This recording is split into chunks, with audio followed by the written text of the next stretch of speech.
Oh, sneeze.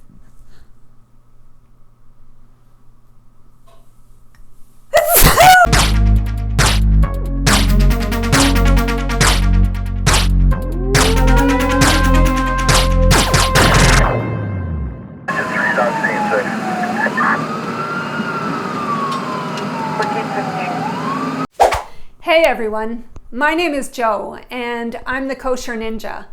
We're planning and preparing my bucket list adventure, which is to hike through Israel from one end to the other along the Israel National Trail later this year. I'm so glad you've stopped by, and while you're here, don't forget to subscribe. But right now, let's talk some more about security issues on the trail. Specifically, this time we're going to talk about hazards that you might have some control over, such as health, injuries, and other behavioral risks on trail. We interrupt this program to bring you a special news bulletin from Ninja News Network. It appears that the Kosher Ninja t-shirt giveaway contest has failed to result in a winning entry. The correct response would have been the Kosher Ninja is celebrating her 50th birthday on the Shvil this year. As a result, there will be no Kosher Ninja t-shirt given away at this time, but our sources have just confirmed, yes, they've just confirmed to us that Joe is determined to give away a Kosher Ninja t-shirt before she leaves on her adventure. So stay tuned for more information, but right now we return you to your normal programming. First of all, the point of this video is not for me to whine and complain about all my aches and pains or how hard it is to be me. No, I just want to give some background about my issues, so that you can see that you don't have to be a 20-year-old elite athlete in peak condition in order to attempt something like this. Having said that, health issues are very real. We all have them, and some can pose special challenges. Hopefully, by seeing how I'm tackling some of mine, that will give you some encouragement and some ideas for the things that you might have to consider regarding your own issues. One caveat, I do have a somewhat eclectic approach to health and medicine, so please don't do as I say or as I do. Make sure you consult your own doctor, someone who's familiar with your health issues, and preferably, hopefully, also familiar with conditions in Israel or wherever it is you plan to hike. And hopefully someone who's also supportive and willing to work together to address your concerns. All right, so down to business. Obviously, if you have health issues in civilian life, you're going to have those same issues on the trail, and they can even be magnified. So for me, this includes allergies, blood sugar issues, and various aches and pains, some of which are related to normal aging and others related to various causes. Some things we're not going to be talking about today are the heart surgery I had as a kid, which doesn't affect my life today, and I'm not concerned it's going to slow me down on the trail. Or menstrual periods, which we'll talk about in another video, and mental health issues. This last one is a huge topic and way too much to handle today. But I will say that studies are constantly being published that demonstrate how important it is and how much of a positive impact getting out into nature can have on a variety of mental health issues. I'm not particularly concerned about my allergies, especially because much of the Shvil is in the desert. But I will be taking antihistamines in my first aid kit just in case. Depending on what your allergies are, you may have to take other precautions, like making sure that you have an EpiPen with you and keeping it handy. So what about those aches and pains? Well, for starters, a while back, I was going through a particularly stressful period in my life, and I wound up diagnosed with something called reactive hypoglycemia. Basically what it means is that if I eat something with sugar in it or refined carbohydrates, my body goes into overdrive to get rid of the sugar, and I end up with a massive blood sugar crash. Between lack of sleep and my attempts to self-medicate, I thought I was going crazy. It was really scary. There isn't really a cure, but it's managed through lifestyle and diet, kind of like diabetes. And so needless to say, what I eat on the trail is going to be exceptionally important. So we're going to talk about that another time. A few years before those blood sugar issues, I was going through another stressful period, and I found that I couldn't open my mouth without having pain in my jaw, and I could hardly walk.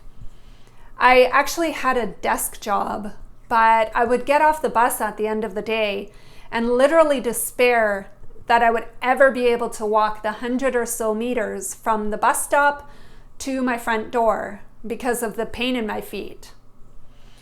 Once I understood that neither of these issues was a normal part of aging, I came to discover that I had a problem with my TMJ joint because of grinding my teeth at night all my life, and something called a Morton's neuroma and plantar fasciitis in my feet, which resulted from fallen arches and poorly spaced metatarsals and overgrown navicular bones.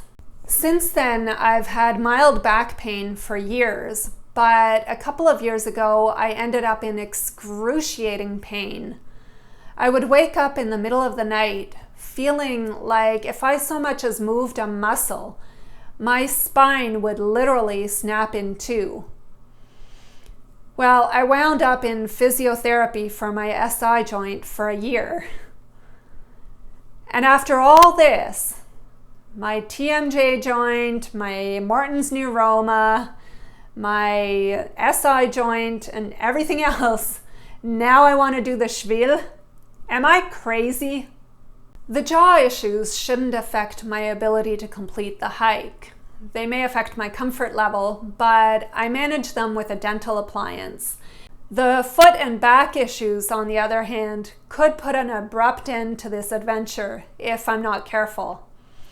Both of those will be heavily impacted by my choice of footwear, the weight of my pack, and as far as my back is concerned, my sleep system. I have no idea what caused the SI joint problems or how to avoid them, other than to keep my joints moving as much as possible, which I got that one. The Morton's neuroma, on the other hand, it's basically a nerve that gets crushed between my toe bones every time I take a step, and then it gets irritated. And they say there's no cure, but it's managed through the use of orthotics. And in severe cases, the nerve can be surgically removed, but there's no guarantee that the pain will be gone. Yeah, no. I wore custom orthotics and Birkenstocks religiously for years and had some relief, but finally I just couldn't afford to keep replacing them. So as they wore out and became basically useless, while my feet continued to muddle along more or less okay, I started to take a bit of a different approach. Other than my monster naviculars and otherwise funky bone structure, my feet, our feet, really are extremely technical, highly specialized marvels of precision engineering. Now, I'm not saying there's no place for orthotics. They certainly helped me get over my worst situation to a place where I can now afford to experiment. And for some people, they are the only option. And I may still find myself one of those people. But for now, I'm working on finding ways to help my feet do what they were designed to do, and on strengthening them, which should also help in avoiding injuries on the trail. In terms of other health issues, there are the big 3 lifestyle choices that I'm just going to mention briefly here. These are unprotected sex, drugs including tobacco, and alcohol. There's a ton and at the same time not much to be said about these issues. How you approach them in civilian life will probably not be much different than how you approach them on the trail, but the stakes can be much higher. Obviously, I don't recommend any of these behaviors, and I think most people seriously contemplating doing something like the Shvil are interested in taking care of themselves and treating their bodies well. Aside from the damage these lifestyle choices wreak on your body, you really don't want to find yourself, for example, under the influence in the middle of the Negev desert at the top of a 10-meter ladder with nowhere to go but down. Enough said. As we talked about last time, the trail itself can bring its own health issues too. Sunburn, sun or heat stroke, and dehydration are major threats that I don't want to underestimate. And of course, injuries are always a possibility. This would include things like primarily blisters and plantar fasciitis, but also things like twisted ankles, broken bones, cuts and scrapes that can get infected, and any other kind of injury you might be able to imagine. My first aid kit will definitely include blister care, but my first line of defense is actually going to be my socks. And I've also got a pretty good sun protection plan. So we're going to talk about all that stuff when we start talking about my gear. I can't wait. Communicable diseases are another obvious issue. Of course, food and water safety measures and general hygiene and lifestyle choices are very important. But Israel is an industrialized Western nation, and there's no need to go out and get 50 shots before you go. I don't normally get any shots when I go to Israel, but this particular time, in light of my long-distance hiking plans, my doctor did recommend the hepatitis B vaccine. Now, she knows I'm fairly low risk, so it was a lukewarm recommendation. But I did do my research on the risks and treatment for Hep B, as well as other prevention methods and the conditions on the Shvil. And as a result, I've decided not to go ahead with the vaccine. But like I said before, you should definitely talk to your own doctor who knows your risk profile before you make that decision. So in general, I'm taking common sense measures to prepare myself and strengthen my body against possible injuries.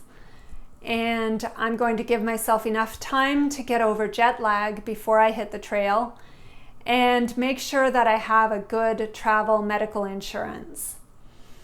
If my aches and pains or injury or disease still manage to get the better of me, at least I won't regret not trying. If you have a dream, I just want to encourage you not to let health or physical limitations prevent you from at least trying to find a way to fulfill that dream. So if you're as excited as I am about my adventure, give me a thumbs up and subscribe and share this video with your friends. And if you have any questions or comments or would like to share about any challenges that you've overcome, put those in the comments down below. I'd love to hear from you. As always, if you've ever hiked the Shvil or elsewhere in Israel, tell me about that as well in the comments below. I'm so excited to be sharing this journey with you, and I can't wait to see you again next time. Until then, thanks for watching, and shalom, eh? Twinkle toes. And those are going to take me for over 1,000 kilometers along the Shvil. Good luck.